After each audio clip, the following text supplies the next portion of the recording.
Mr. Poe Chuck Poe, and you're watching the Kickoff Show. Today is my guest, my guy, singer, producer, comedian, Sean S.Dot Francis. What's going on? What's going on? What's up? My guy, it's been a long minute. It's been a minute. I've known this guy for, I could actually say like 20 years, right? Yeah. 20 years. It seems like it's gone. Yeah. Quick like that, you know what I'm saying? Yeah, that's when you had baby dreads. And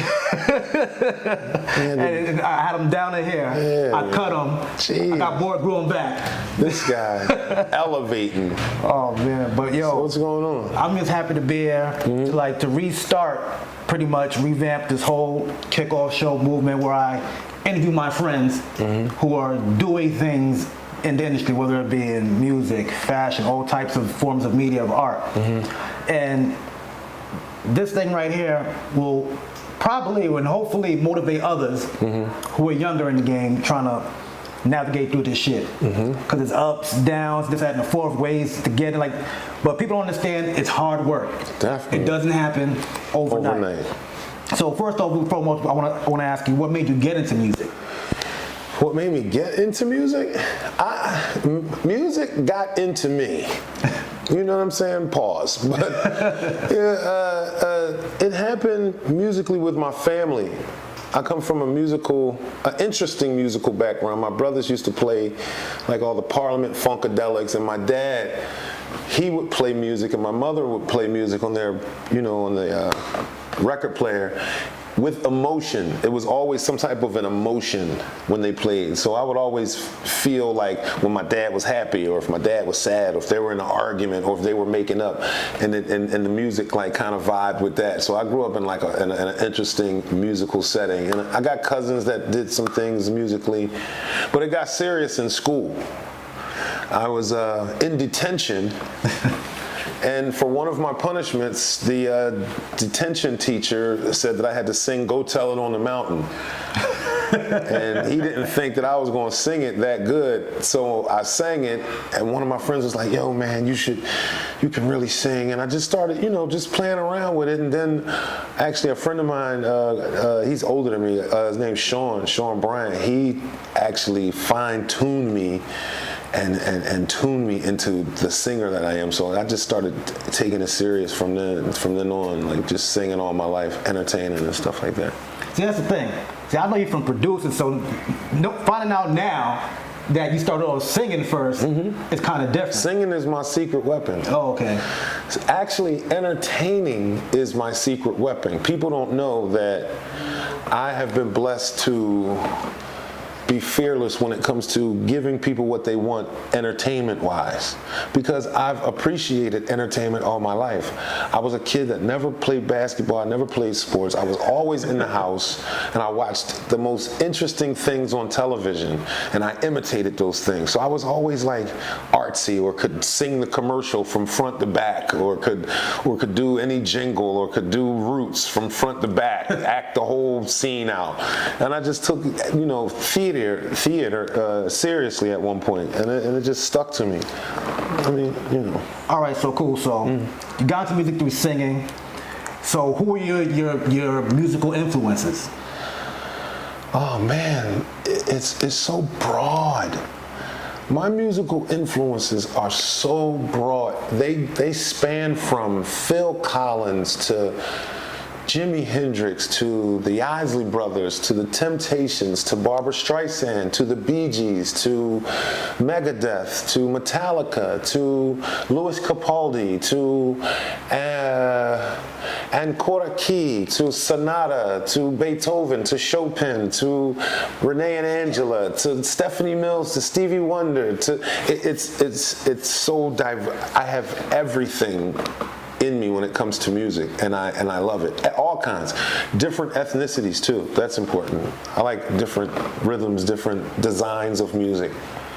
So even with all those different forms of genres of music, how did you decide to all right, I want to get into music?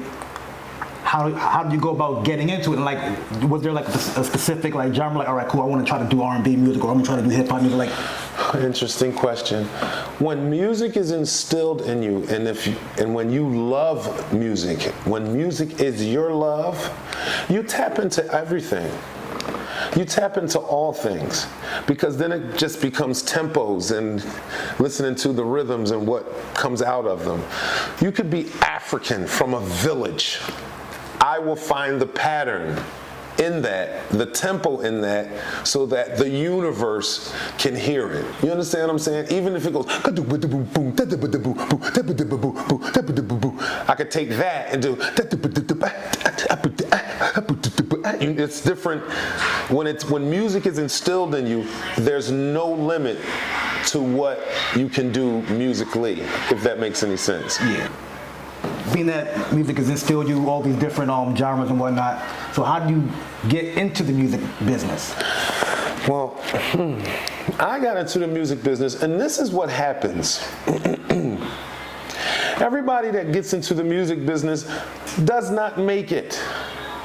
I don't care, you can have paperwork, you can be legit, you can have LLCs and all of this equipment, and all of the track can be banging.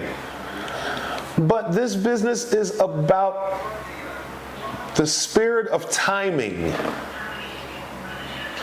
And you only have a New York minute, they call it, in New York, to present yourself. I got into the music business. I've been talented all my life since 5, but it got serious in the year 2000 when I was called on to do a project for Kobe Bryant. I had no equipment. Okay, so I had to get my paperwork together. I'm like, what do I have to do? What's paperwork? What do I have to? Well, if you do this track and if it gets played on the radio, you have to get paid. So then I had to sign up for a publishing company. I'm published through Cashapp, which is a publishing company that I recommend. And you have BMI also, and there's other publishing companies. You have TuneCore and stuff like that that are online. But I was fortunate for Kobe Bryant and Sony to introduce me to paperwork first. So I'm certified as a producer. I'm certified. I get royalties, I get mechanical checks, I get all types of things in the mail still to this day, to the day that I die. And I recommend that. But it was timing that got me the tracks to Jay-Z. It was the timing. I just happened to be somewhere and I got a call. But when I got the call, I moved out. You know what I'm saying? If you get the call, some people don't move out. I got the call, I moved out. You know what I mean? And I rocked and rolled, and I made sure that I made something of myself before I came back to Philadelphia. And that was, you know what I mean? Pretty much that. And I was going to get into all that next with the working with Jay, Beanie, and Kobe. So how was it working with those three individually? Like how was it working with Cole versus Jay versus Siegel? All freaking motherfucking legends in different things in their own right. Kobe Bryant was 18 years old. He was getting ready to start playing basketball for the Lakers. At the same time, he wanted to be a rapper. He was so passionate about it. At the time, NBA and basketball were clashing. I mean, NBA and rap. Yeah. It was clashing in his, dress code, all that shit. Well, in his thing, it wasn't time for that. And Kobe was, hey, I want to do what I want to do, so they allowed it. And what they allowed is for him to rap, and they gave him freedom of expression. Now, usually you get it controlled. They send in an A&R. We had A&Rs, but Kobe took on his own kind of thing, and some of those songs that came out weren't what the industry were expecting. They called it sucked, in other words. But we did features. We got some features done with 50 Cent, Beanie Siegel, Black Thought. Got some tracks with Nas. We got producers, myself, Russell, Tone and Pope from Trackmasters. And we had fun. That's what we had. We had fun, whether it made it, whether it didn't. And we got Tyra Banks to sing on there. We had Destiny's Child, Kelly, and Beyonce on a couple of the tracks. And we had fun. But I was out there still riding a boat that was sinking a little bit. And I'm out there with Kobe. So I'm still hustling, man. And we're in the studio one day, and Jay-Z comes in, and he's in there like, sound like you know what you're doing. What are we doing? I'm like, we doing beats. He's like, let me hear what you got. And we did a beat, and the rest was history. We got 2 beats on Life and Times of S.Dot Carter, Volume 3, number 8 and number 12. It's S.Dot Carter featuring a mill. Number 8 is There's Been a Murder. I sampled Alana Davis. And the rest was history. And you have a name now. So you go from Sean from Southwest Philadelphia, this little block on Latona Street, to Marina Del Rey, California, and I have a green Kermit the Frog Lotus rented. You know, everything's rented. And I'm just living. And I have a name now. So now I'm coming back and forth to Philadelphia. If you want to, you can, I can talk all day. Go ahead. You know, I come back from Philadelphia and I'm trying to make a name for myself in Philadelphia, and I get with a crew called Takedown Records. First it was Capital Punishment. They were real good people, real street. I wanted to be with like a street crew. Like I wanted to be like How Baby and like a G Unit or a No Limit. I wanted to be the producer of one of those, like a Rough Rider. Like you do everything. Right, you know what I mean? So I got with CP, Capital Punishment. Then I got with Takedown Records, and I did a single called Scratching and Surviving featuring Freeway and Bugsy and Snake, and that was buzzing. Then I got a job at Power 99, and it's just like, it was just this euphoric, this feeling of, oh my God, what am I doing? And and it was crazy because now that I think about it, I had everything, but I was alone. That's what's funny about stardom and fame and money. You wake up in that apartment, that nice condominium, that loft that you step down in, and then people with the little fireplace in the balcony, and everybody wants to suntan, and the pool and everything with the waterfall. You wake up when everybody leaves, you're alone. You feel that silence? That silence is what you tap into, and you start tapping into it, and you start thinking to yourself, like, what the hell? And that's when I started to get like spiritually claustrophobic. That's how I got. Because I started to feel like, okay, wait a minute. Who the hell is out here that I'm really connecting? Who's my friend out here? I got Kobe, but that's Kobe Bryant. He's a Laker. Yeah. I got the kids that came out there with him, but they're doing their thing. There was nobody out there. So then now I'm like flying back and forth to Philly, and then I got grounded in Philadelphia. And when I got grounded in Philly, it wasn't a pretty picture. Then everything started to crash. And then that's when I met you. I met you on the tail end. I might have had like $10,000 in my bank account. You know what I mean? I think I might have, because I think when I first met you, we was talking about how you was working with State Property at the time. Right. I had just done When You Hear That with Old Dirty Bastard and Petey Crack and Beanie Siegel. Yeah, I just did that. Now, in between those, now what I'm telling you is the ups and downs in between the name. I'm S.Dot, but I'm still going up and down through these trials and tribulations, and it's like, what the heck? So then I get on my bicycle again, and I get that beat, that When You Hear That. I did that right in back of this house right here, in back of this house. I did that track on my aunt's dining room table. I got $10,000 for that, and then matter of fact, I got the $10,000 and I moved to the Adelphia house. Oh, okay. With that money. And there was that small little box that I was living in, and I was hustling. And then it was, let's start working. And then I'm still, doing my tracks. And then what happens to music is a shift in music. It's no more. If I can play this real quick, it's no more.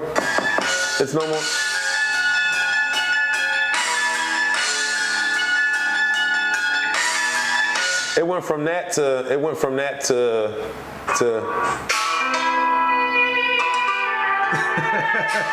yeah,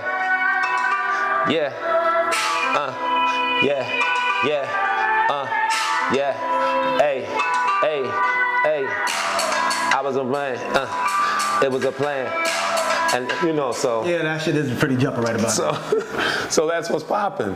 So here you have me doing, Rockefeller beats, and then now everything is I got calls in Atlanta, and then there's something in Atlanta.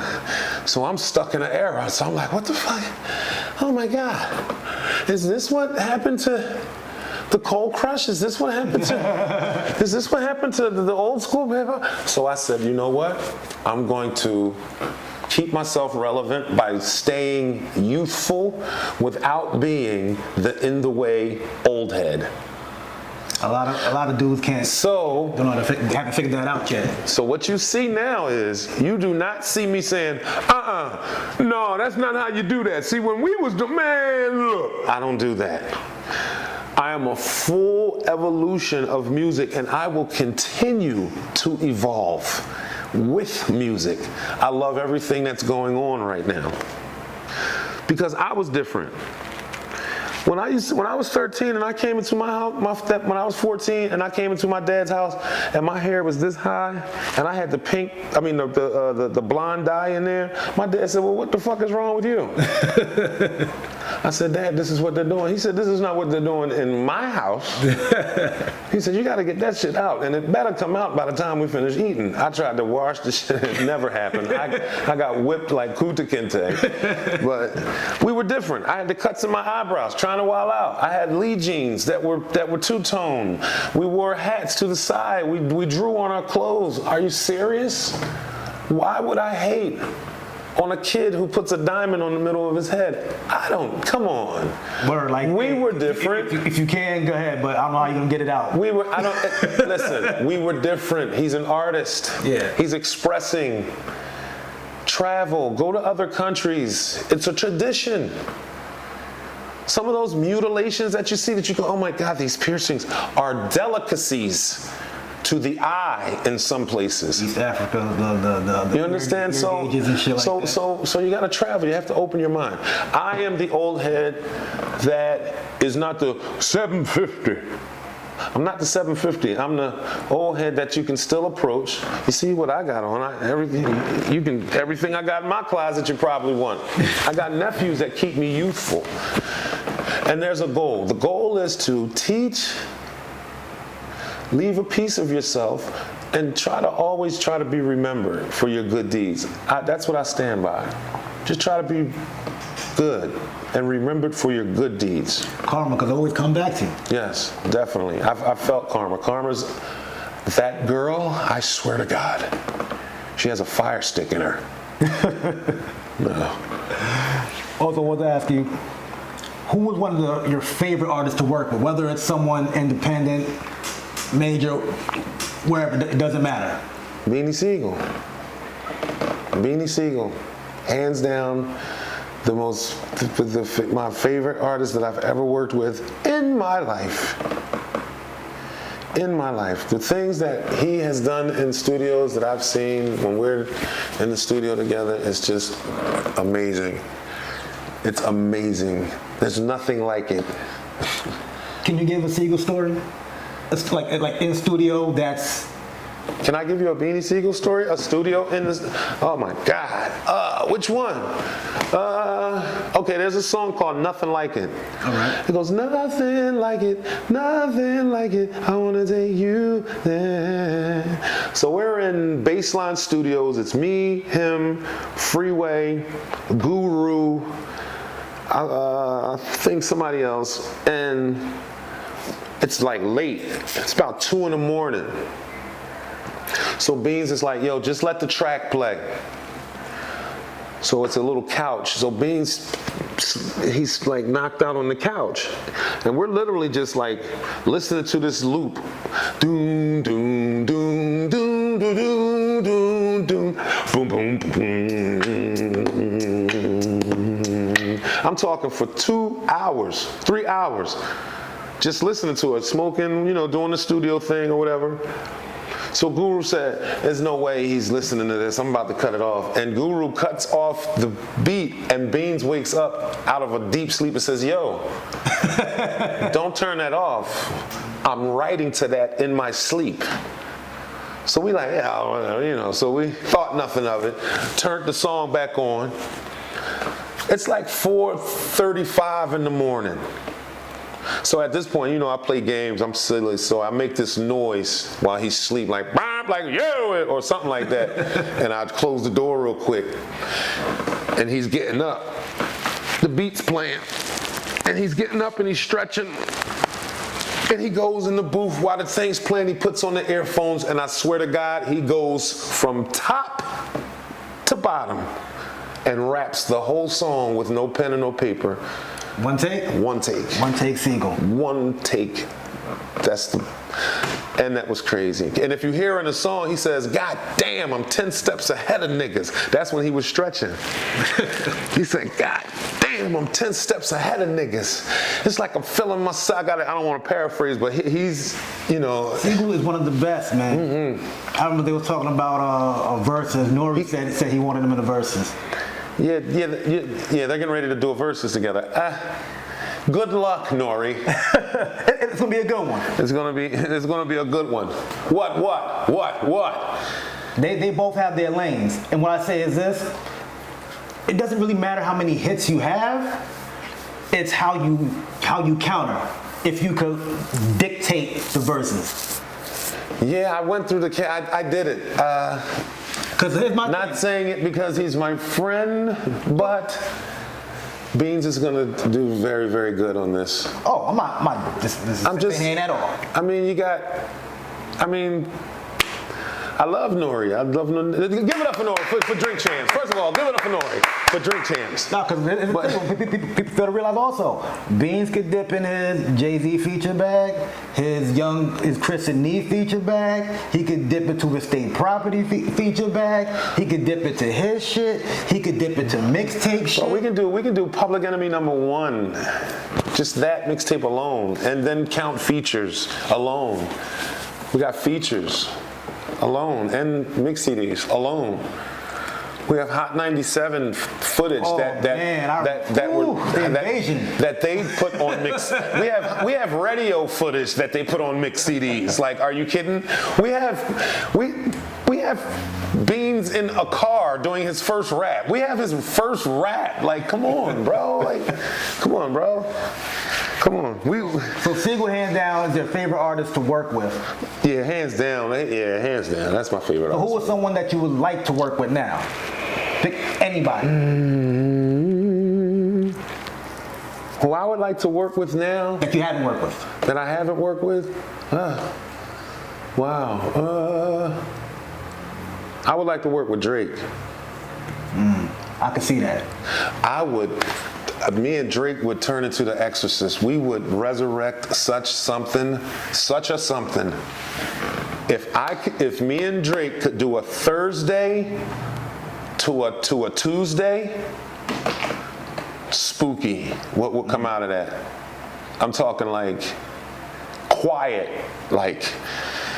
See, when you do production, and I learned this, I'll be like, oh man, I gotta go in my cave. Remember? Let me go in my cave. I'll see you guys later. I have all my syrup and I have all my weed and everything. I'll be back. I done did 12 beats. All of them was trash. You know the beat that got picked? When I didn't have no weed, no syrup, I was broke, I was just getting ready to turn off my equipment, and I just did this track before I turned it off. That's the beat that got picked. The hungry one. It wasn't the full one where I was fed. I never made it fed. And I want to tell you guys that. I never made it when I was full. I made it when I was hungry. That makes a lot of sense. Because I always say, like, the first album's like the best album. The second, the sophomore jinx, they're not hungry enough. They got a taste of that steak, and so they're good. Now you can be fed. Now look. I could come from a house that feeds me, but my hunger can be something else. You understand? I could be fed physically with food, but I'm talking about the hunger of wanting to be that thing that you want to be, that you're striving to be, whether it's basketball play. See, I'm around Kobe Bryant. I'm seeing shit at 3 in the morning, and he's 18. Yeah. So no 18-year-old can talk to me about being anything but other than great. Yeah, Mamba. Because I've been around Mamba. You understand? You can't tell me about falling too hard. We got Kensington. You want to take a trip? You know, it's too many things in Philadelphia that you can go to that if you want to be there, we can take you there. That's why that's why we're so laid back. People ask us questions, why is Philly y'all so laid back? And because we have it here. We have somebody with a Maybach here. We have Holly Berry here. We got a couple Holly Berries here. Am I right? Yeah. We got some beautiful people here. So when it comes to our city, and then we got the love, brotherly love. See, y'all get the love thing twisted. Y'all think it's, I love you. My brother used to fuck me up. My brother used to tickle me till I cried. Brotherly love. It's a difference. You can spend the night, but you gotta go and do your thing. That's the brotherly love. Are we short on time? No, we good. Okay. We good. You know, that's what people get twisted about the Philadelphia brotherly love. It's brotherly. And when you come here, we always here with open arms. I'm just going on a roll here. Oh, do your thing. So also, you mentioned earlier that you had worked at Power 99. It's Power 99, right? Power 99. Yeah. WUSL. Power 99. I get confused with the whole Power 99s, 105s, and all that shit. Mm-hmm. Now, is radio something that you would probably get back into? I got that job through Pooch Man. Pooch Man was working for Power 99 and told those people that he knew somebody that was funny. And they called me in for a conference meeting. And when I came in the room, they were clapping and they said, "What can you do?" And I was like, "I can sound like Jay-Z. I can also do Bill Cosby. I can also do DMX." And I did it all in a row. And and it was on from there. And just knowing that I can do things you know, it's just God's given talent. What I really would want, this is sincere, I am looking for not the manager that's like, "I got you." I need the manager that's like, "It's time, come on." I just need to be picked and put in the place where I need to be placed so I can do what I do best. You know what I'm saying? And to get there, I don't want to be in the lobby. I got some pride with me. I don't want that in the car story. I don't want to sleep in the car and do it. I got that story. But let's just help each other. We talk about culture. There's no way in the world that, knowing you are a sneakerhead, right? And I get a deal with Nike that you're not on my team. Chuck. I got stories about shit like that. But do you understand what I'm saying? Yeah, That's culture. That's culture. Calling up Chuck when I got a deal. "Chuck, what you doing?" "Nothing." "Hey, yo, you still know how to distribute, market, public, produce?" "Yeah, got you something." You feel me? That's culture.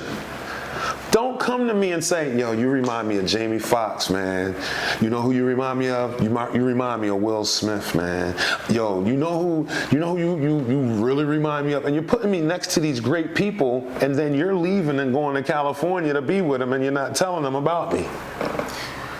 And that's what Philadelphia does sometimes on the flip side, because that's culture to me. Do the alley-oop. "No, I got somebody." "No, he can do it. He can do it." "Yo, you ready?" Da-da-da. It's not a handout. It's like, "Nigga, you know how hard I work?" Because you know when I get there, I'll work just as hard as you.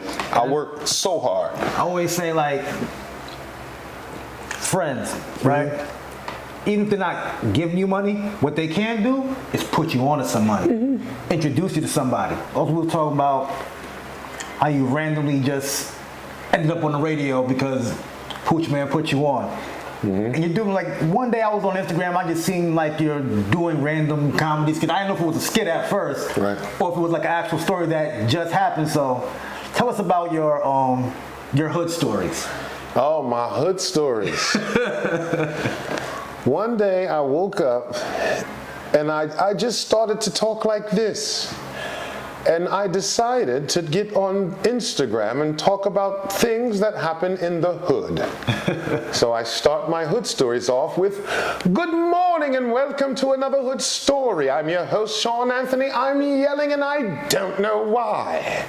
and I usually come up with a situation that usually someone can relate to in the neighborhood, and it's usually, anyway, I was over this girl's house, and she told me to pull her hair, and her weave came out. Nevertheless, I brought her another one at the poppy store. I'll be back with more hood stories, and it's been popular ever since. So I've been doing it ever since. It's crazy. I'm just bugging. It's me being me. So you're still working and producing records. Yeah. You're doing comedy skits. Like, what else that you're working on right now that no one may know of right now? Well, what I'm working on right now, because that's a good question. I'm working on two things. I want to do voiceovers. I want to be the man that does in theaters now, in a small town where two children lived and were brought up in, you know what I'm saying? I want to be the guy that, the following movie is rated R. Or just cartoon. Or narrator. Or narrator, or anything like that. I'm trying to do that. So I've been going back and forth to New York secretly, going to this little school that teaches you how to, it's once again timing and how to talk and pause and stuff like that, and cadence and different things, how you have to speak. And that's been going good. So that's my little quiet goal. And I definitely want to do a book, because my story's crazy. I definitely want to do a book. Now the book thing, I'm not gonna say it's easy, but at the same time, it's like all you gotta do is start writing it. Yeah, that's what someone, and you know what's crazy? That's what someone told me, and I said, well, how do you start writing a book? They said, just write. Don't even worry about editing, just write. You know what I mean? Just start. And I'm just like, yeah, I got a hell of a story. You know what I mean? So I can't wait for that. I was gonna name it Couches. Couches, because of all the different places I've been, and all the couches that I've slept on, and all the couches that I've risen from, all the couches that I've slept back on, all the couches I bought, all the couches I didn't buy, you know what I'm saying? So I was going to name the book Couches. That's a dope name. Also, I think like a lot of people can relate to that on different levels. Yeah, patent pending. Like no matter what career you're in, like, or whatever goes on, like shit happens. Right. I think a lot of folks can relate to that. Right. And you spoke on this earlier about having your paperwork right. Right. With ASCAP, BMI, like, also I want you to speak on the importance of that. Like before you do anything, like have your publishing, all that good stuff. It's so important to have your paperwork, because I could do a track for Rihanna. Rihanna will take the track, and it's not Rihanna's fault. She wants the track. She's the artist. I'm the producer. I want her to have the track. I have no paperwork. I'm doing this off of homie love. Okay? I didn't get any money, but I got the track with Rihanna. Yeah. So now my name's buzzing. Rihanna just sold 3 million copies off of that song I did. I got nothing, right? Yep. Now, the track that I did for Jay-Z, right? The S.Dot Carter featuring Emil, I didn't sample anything. I have 8% on that contract. He sold 3 million. Do the math. That's what had me living in California for 6 years. Okay? That one song. That one song that I still get royalties till this day. It may not be the big checks like they were because the album's far away. Yeah. But it still gets downloaded for $1.99 on Tidal, and I get 8 cents. You know what I'm saying? And that's not bad for one of the greatest rappers. So paperwork is very important. That's why people will tell me, yeah, I'm the best. I do this. I know how to do beats. Let me hear your beats. They're better than mine. Oh my God, you're the shit. Oh my goodness. Oh, you got who to what? Oh, I got this beat to Drake. Oh, you got that beat to Drake? Yeah. How much did they give you? Oh man, I'm just doing it on the love. I'm like, okay, where's your name at? They didn't put my name on it. Okay, so when I go to this song, does it have your tag on it? Oh, they took the tag out, so it don't go Wizzy on the track. No, they took that off. Okay, so you got nothing, brother, and you're left walking around telling everybody that you did that track. I don't have to do that. That's the difference between me and my paperwork and you without yours. You can go on there and see Sean S.Dot Francis, or Sean Saf Francis, or S.Dot Francis, or Sean Francis. You'll see my whole name. Sean Anthony Francis. Or Sean Anthony Francis. I don't play that. I want you to see my shit. Allmusic.com, you go check all that shit. You can, you can Google all of that. Everything pops up. And that's all because of paperwork. And I'm so glad that I handled it. I've been a member with ASCAP for 30 something years? What's that, since 99? I know. Well, 22 years. 22 years I've been a member with ASCAP. And when you're a member, you get you can go to award shows. I get discounts on equipment. I can go to any award show, SAG awards. I can everything. It's benefits with it. I could write a bunch of songs and submit them to ASCAP, and they can put the songs and place them themselves. And it's amazing. You got to get your paperwork together. There's different levels of it. It's crazy because I have an ASCAP account, membership, just for the simple fact, like, you know what if somebody samples audio from my podcast one day? Yeah. You know what I'm saying? That's right. Boom, get a check from it. You might have said something on your podcast like, I'm sick and tired of the shit. And somebody samples it. And you got dibs on that. You understand what I'm saying? You know, it gets heavy. You ever buy a keyboard?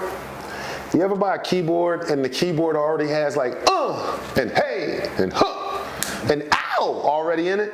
Guess what? That's a person that's getting paid. It's another thing that's big business. Sound effects. For a minute I was doing, now this is my little secret weapon too.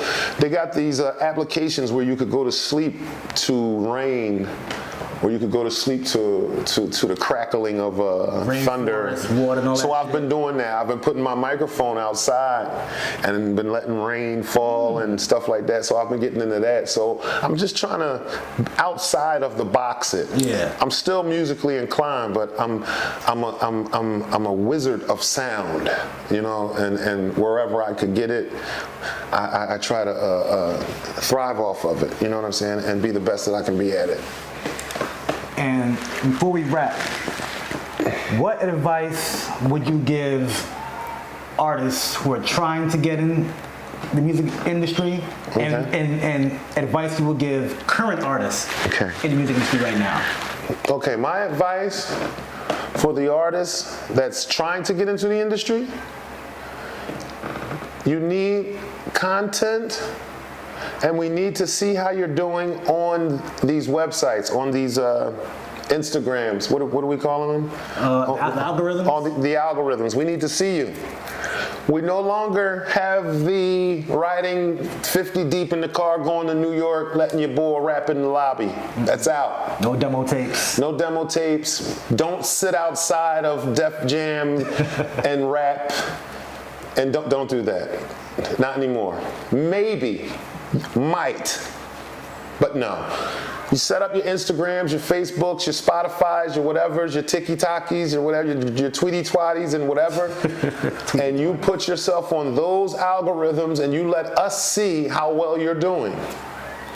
Don't buy your followers. Let us see it organically. Once we see it, if you're getting 1 million, that means you can fill a stadium with 1 million people. Right. That means somebody's gonna start looking at you. Okay, so you gotta have content. Okay, for the starving artists, stop starving. Get a job, keep your art in your pocket, work. Try not to live with somebody if you don't have anything. Live with somebody that is in touch with your dream. Try not to ask for too much. If it's not gonna work, you did the best that you could, stop. And tell the story, because the story can still help. If you make it, save your money. You'll never get it that good again. So save your money, save it. Give. Give to some people that were really there for you when you didn't have it, and be sincere about it. And when you do give, be sincere about giving. Don't show off. It'll be taken from you. Be humble, but be strong and confident, and let people know at every every given point that you made it. And you show that shit. Don't hide your success. And the sweetest revenge is success. And that's what I say to everyone. And keep striving. Stay weird. I tell people all the time, like, look, everybody's weird. You know what I'm saying? Everyone in their own way. The most normal person you think is normal, they weird as fuck. I have so many. I'm an onion. I'm an onion, bro. I have layers. People have no idea who I am under this. You may see music, you may see comedy, but wait until I settle, and you start seeing, wow, he can make coats. Or he designed that pocketbook, or wow, he made a new steering wheel that you can touch and it heats your hand up or something. People don't know. You understand? We're very talented. You know, we're a very talented species, and I just want to peak, and I want to be financially compensated for it too. Yes. You know what I'm saying? Because I'm a giver. And I got nephews that need things. You know, everybody wants an iPhone watch. I gotta get that. They got the iPhone watch for the girls with the Pandora bracelet on it now. I gotta get that for Chink. I gotta buy that. I gotta buy that for China. So it's things that we need to do. This job is unbelievable to people. You tell somebody that you produce music and they work at IKEA or they work at FedEx or they work at the airport, your job ain't shit, really, unless you got that hit. But if you're telling them that, yeah, I produce music, you know, how you get your money? I get my money in bulks. What you doing this Friday? I'm probably chilling. You can't do nothing this Friday because you ain't got no money, huh? I manage, but when that hit comes, when that song comes, and it's on the radio, and FedEx comes, and it's the motherfucker who's delivering the mail who says something about you, and he gives you that envelope, you say, hey, wait a minute, let me open this in front of you. And you see Universal on there, and you showing up that comma after that number, you see that comma and them 3 numbers and that comma and them 3 numbers, and then it gets a little different. And then now you need help moving. And now your mother's proud of you. And now people are proud of you. And now you got friends you never had. You got cousins that come out of the woodwork. You got all that shit. But you have to save your money. This is yours. You did that. It's yours. You understand what I'm saying? I don't have my dad. My father's gone. But I feel him saying, when you get it this time, you save your money and you get the biggest house ever because you deserve it. And you be nice to people and be kind to people. And that's where I'm at, bro. That's where I'm at. That's showing S.Dot Francis in a nutshell. Dope, my brother. You know what I'm saying? Yo, hope you guys enjoyed this episode. My guy Sean, S.Dot Francis. If they want to find you on social media, where can they go to find you? You can Google me, Sean S.Dot Francis. My Instagram is only Sean Anthony. That's only SEAN Anthony, ANTHONY. You can go in there, check me out if you want to laugh. I'm everywhere, man. Thanks. I love this. This is good. This is cool. One last thing I always want to ask. Who had the name S.Dot first, you or Jay? I got the name S.Dot because, first of all, Jay-Z named himself S.Dot because he was calling himself a website. This is how, you know what I'm saying? He was saying, remember when www dots came out? Everything was www dot. He was calling himself S.Dot Carter. I'm a web. You know how arrogant, you know how he is. Super. Jehovah. So his name's Sean. My name's Sean. I never said, yeah, start calling me S.Dot. You guys did it. They did it. And when I started going to Def Jam, they started calling me, what's up, S.Dot? I just started noticing when Jay was around, they was, what should we call you? You call me S, or it started being S. Why is he S.Dot? Why are they calling him that? It's only one. So... yeah, that's how that came about. I never named myself S.Dot. The streets named me that. Yo, hope you guys enjoyed the show. S.Dot. Yep. Thank you, my brother. Always a pleasure, man. Always a pleasure. Peace.